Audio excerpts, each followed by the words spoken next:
दोस्तों, जब परिवार पर कोई मुसीबत आती है तो परिवार के मुखिया से उम्मीद की जाती है कि वो परिवार को संभाले। वैसे ही जब देश पर कोई मुसीबत आती है, देश पर कोई हमला करता है, तो देश के मुखिया से उम्मीद की जाती है कि वो देश को संभाले। लेकिन प्रधानमंत्री मोदी वाकई में कई बार हमें हैरान भी करते हैं और परेशान भी करते हैं। दोस्तों, प्रधानमंत्री मोदी ने सऊदी अरब का अपना दौरा छोटा कर दिया था इस नाम पर कि कश्मीर में आतंकवादी हमला हुआ है। लेकिन उसके बावजूद भी कुछ ही घंटों में भारत वापसी करने के बाद, कुछ मीटिंग्स लेने के बाद पीएम कहां पहुंच गए? बिहार में। वहां नीतीश कुमार के साथ मुस्कुराते ऐसी वीडियोस मैं आपको सब कुछ दिखा चुकी हूँ। लेकिन कल तो और हैरान करने वाली तस्वीर देखने को मिली। दोस्तों, प्रधानमंत्री मुंबई में थे। Wave world audio visual and entertainment summit थे, जिसमें प्रधानमंत्री मोदी जानते हैं किन लोगों के बीच भाषण दे रहे थे? शाहरुख खान, आमिर खान, आलिया भट्ट, दीपिका पादुकोण, रजनीकांत, इसके अलावा शाहिद कपूर, विकी कौशल, मतलब बॉलीवुड के जितने हुज हुए हैं, जितने बड़े लोग हैं बॉलीवुड के, जितने बड़े डायरेक्टर्स, चाहे एस राजामौली जिन्होंने आरआरआर बनाई थी, बाहुबली बनाई थी, वो हो, दक्षिण भारत के जितने बड़े डायरेक्टर, एक्टर हैं, सारे के सारे लोग यहाँ पर मोदी जी को सुनने आए थे। मोदी जी 2 लाइन बोलते, ये लोग ताली बजाते, फिर मोदी जी 2 लाइन बोलते, ये लोग ताली बजाते। मतलब इस कार्यक्रम में जो नहीं आया तो समझ लीजिए वो बॉलीवुड का बड़ा एक्टर ही नहीं है। इतने लोग यहाँ पर मौजूद थे, पूरी ऑडियंस भरी हुई थी। मोदी जी दौड़ते हुए, इस स्टाइल में मोदी जी आते हैं कि वो बड़े एक्टिव है, एकदम स्टाइल में, हीरो टाइप वो एंट्री करते हैं। फिर उसके बाद स्टेज में चढ़ते हैं और उसके बाद अपना भाषण देते हैं। सुनने में आया दोस्तों कि ये जो कार्यक्रम है जिसमें मोदी कल बोले हैं, इस कार्यक्रम में मोदी केवल बोले नहीं है, इस कार्यक्रम में ठहरे हैं। करीब सुनने में जानकारी ऐसी आई कि करीब 5-6 घंटे मोदी ठहरे। इतना मुझे पता नहीं है ठहरे कि नहीं ठहरे, लेकिन ये जो तस्वीरें आई है अपने आप में परेशान करने वाली है। दोस्तों, अभी तो जिन लोगों की निर्मम हत्या हुई इस आतंकी हमले में, उन लोगों के परिवार वालों के सवाल खत्म नहीं हुए, उनके आंसू अभी तक बह रहे हैं, उनकी आंखें नहीं सूखी हैं। आखिर प्रधानमंत्री ये कर क्या रहे हैं? दोस्तों, ऐसे कैसे हो सकता है कि जिसका दिल टूटा हुआ है, जो समाज इतने बड़े सदमे से गुजर रहा है, उसके मुखिया हीरो हीरोइन के साथ भाषण वगैरह दे रहे हैं और उनके लिए ताली वगैरह बजाई जा रही है। ऐसा कौन सा खुशी का लम्हा है इस देश के लिए जो सेलिब्रेट हो रहा है? क्या ये कार्यक्रम टाला नहीं जा सकता था? भाई, मोदी के कार्यक्रम, प्रधानमंत्री के कार्यक्रम पहले से ही तय होते हैं, तो ये किया जा सकता था ना कि वहां अश्विनी वैष्णव को भेज देते। भाई, सूचना प्रसारण मंत्री तो वो थे ना, कार्यक्रम नहीं टालते। लेकिन दोस्तों, क्या जरूरी है कि हर कार्यक्रम में मोदी दिखे? इससे प्रायोरिटीज पता चलती है ना। दोस्तों, मोदी ने अपना रूस दौरा रद्द कर दिया, क्योंकि भाई अगर कोई एक्शन भारत की सेना लेती है पाकिस्तान के खिलाफ, उधर से कोई रिएक्शन आ जाता है, तो हमको एक राष्ट्र के तौर पर तैयार रहना है ना, और वो तैयारी कर भी रही है सेना। तो प्रधानमंत्री रूस नहीं जा रहे हैं, क्यों? क्योंकि उनकी प्रायोरिटी इस वक्त भारत है। तो वो ऐसे भाषणबाजी करने क्यों जा रहे हैं? आज वो आंध्र प्रदेश जाने वाले, बिहार जाने के बाद भी वो लगातार अलग अलग कार्यक्रमों में शामिल हो रहे हैं। बिहार गए थे, उसके अगले दिन वो एक कार्यक्रम में शामिल हो रहे थे, नौकरी मेला में, वहां 50,000 लोगों को नौकरियां बांट रहे हैं। उसके बाद संडे को मोदी जी ने मन की बात भी की। मतलब मोदी जी का कोई कार्यक्रम नहीं रुका है। दोस्तों, अब आप याद कीजिए, जिस वक्त खबर आ रही थी कि अगले दिन कैबिनेट कमेटी की बैठक है और कैबिनेट कमेटी ऑफ सिक्योरिटी, उसके बाद लास्ट में कैबिनेट की बैठक है, और ये माना जा रहा था कि बस इसके बाद पाकिस्तान पर कोई एक्शन हो जाएगा। यही होता, हमको भी ऐसा लग रहा था। इतनी बैठकें, बैठकों पर इतनी खबरें बना दी मोदी मीडिया ने, बैठक पे बैठक। हमको भी लगा भाई कुछ बहुत, हम भी इंतजार कर रहे थे कि भाई पाकिस्तान के टुकड़े होंगे कि नहीं होंगे, पीओके में हमारी सेना घुसेगी कि नहीं घुसेगी। क्योंकि योगी आदित्यनाथ तो लोकसभा चुनाव के दौरान कह रहे थे कि मोदी जी अगर जीत गए, तीसरी बार पीएम बन गए, तो पीओके हमारा हो जाएगा। मोदी जी को पीएम बने तो साल होने वाला है, पीओके तो हुआ नहीं। लेकिन इस हमले के बाद तो हमारे पास तर्क है ना भाई, हम तो घर में घुसकर मारेंगे ना पाकिस्तान वालों को। उनकी औकात कैसी है कि हमारे लोगों को इस तरह से उन्होंने निर्मम हत्या की। लेकिन फैसला क्या आया? जाति का जनगणना कराएगी सरकार। मतलब प्रायोरिटीज तो देखिए इस सरकार की। दोस्तों, मैं तो ये सोच रही हूँ कि ये दीपिका पादुकोण, आलिया भट्ट, ये शाहरुख खान, ये आमिर खान, इन लोगों का कैसे मन लग रहा है मोदी जी का भाषण सुनने में? चलिए, हो सकता है कि ये सब बुलाए गए हो। अब जब मोदी जी का कार्यक्रम है तो सभी बुलाए जाते हैं, और आपको तो पता है बात बात पर हमारे यहाँ बॉयकॉट वगैरह हो जाता है। आमिर खान तो झेल रहे हैं अभी तक वो। लेकिन प्रधानमंत्री मोदी का कैसे मन कर रहा है किसी कार्यक्रम में जाकर बोलना?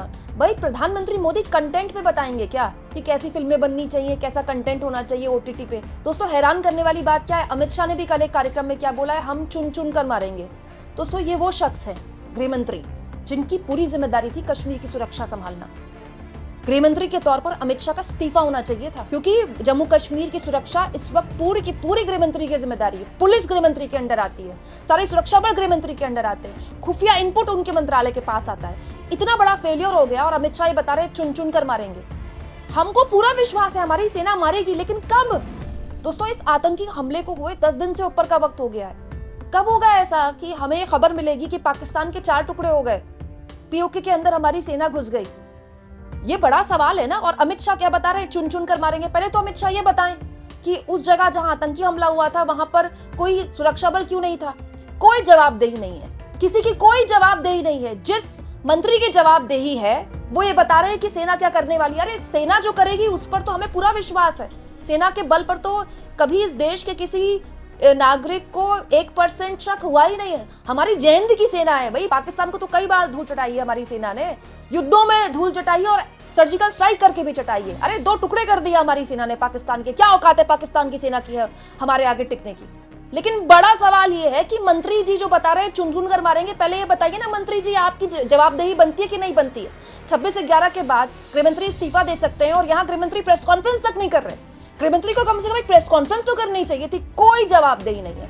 हालत ये है दोस्तों जब पूरा विपक्ष सरकार के साथ है। दोस्तों, संजय सिंह को भी देख लीजिए। संजय सिंह ने तो अपना पूरा जो प्रोफाइल पिक होती है सोशल मीडिया एक्स की, वही बदल दिया है। संजय सिंह देखिए प्रोफाइल पिक में क्या लगा रहे हैं। आम आदमी पार्टी के सांसद संजय सिंह कह रहे पीओके वापस लो।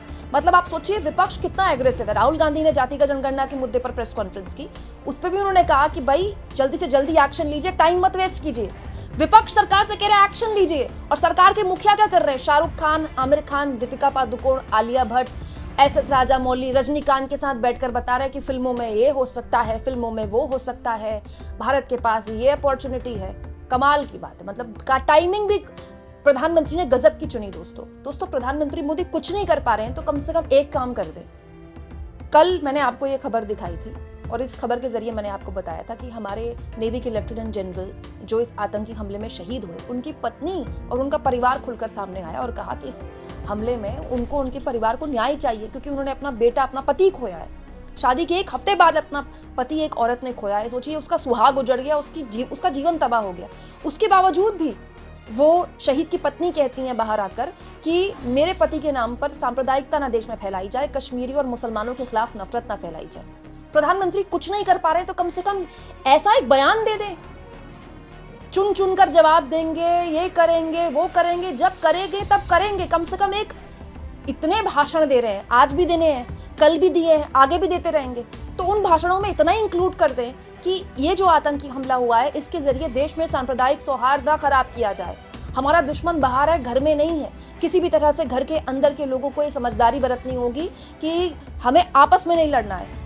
ये तो इस देश के लिए मतलब क्या ही बताऊं, बधाई देने के पात्र हैं इस देश के लोग। इतने समझदार हैं इस देश के लोग कि इतना बड़ा आतंकी हमला हो जाने के बाद भी, जहां पर हिंदुओं को नाम पूछ पूछ कर मारा गया हो, इस देश के समझदार लोगों की मतलब कितनी गहरी सोच है कि वो समझ गए कि आतंकी चाहते थे कि हम आपस में बढ़ जाएं। आईएसआई चाहती थी कि हिंदू मुस्लिम हो जाए हमारे देश में, लेकिन हमारे देश का हिंदू भी और मुसलमान भी जागरूक है इस देश में। सोचिए नागरिक अपने स्तर पर जागरूक है, लेकिन प्रधानमंत्री कोई जागरूकता नहीं फैला सकते, एक बयान तक नहीं दे रहे। दोस्तों, क्या प्रधानमंत्री मोदी को बयान देकर ये नहीं कहना चाहिए कि देश में हिंदू मुसलमान नहीं होना चाहिए, देश में सांप्रदायिक सौहार्द नहीं खराब होना चाहिए?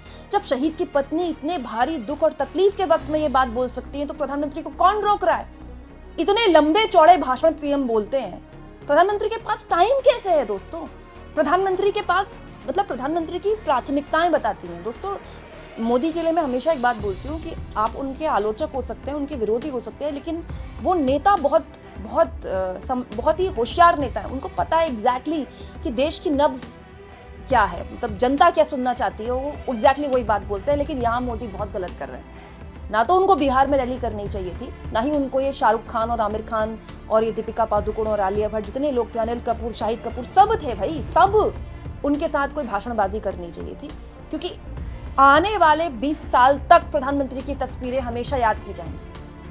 अगर 26/11 के बाद गृहमंत्री का इस्तीफा याद किया जाता है, महाराष्ट्र के मुख्यमंत्री का इस्तीफा याद किया जाता है, तो ये तस्वीरें भी याद की जाएंगी कि जब देश उस आतंकी हमले से उभरा भी नहीं था, देश के प्रधानमंत्री इस तरह के कार्यक्रमों में बॉलीवुड के स्टार्स के सामने भाषण दे रहे थे और वो उनके लिए ऐसे ऐसे ताली बजा रहे थे।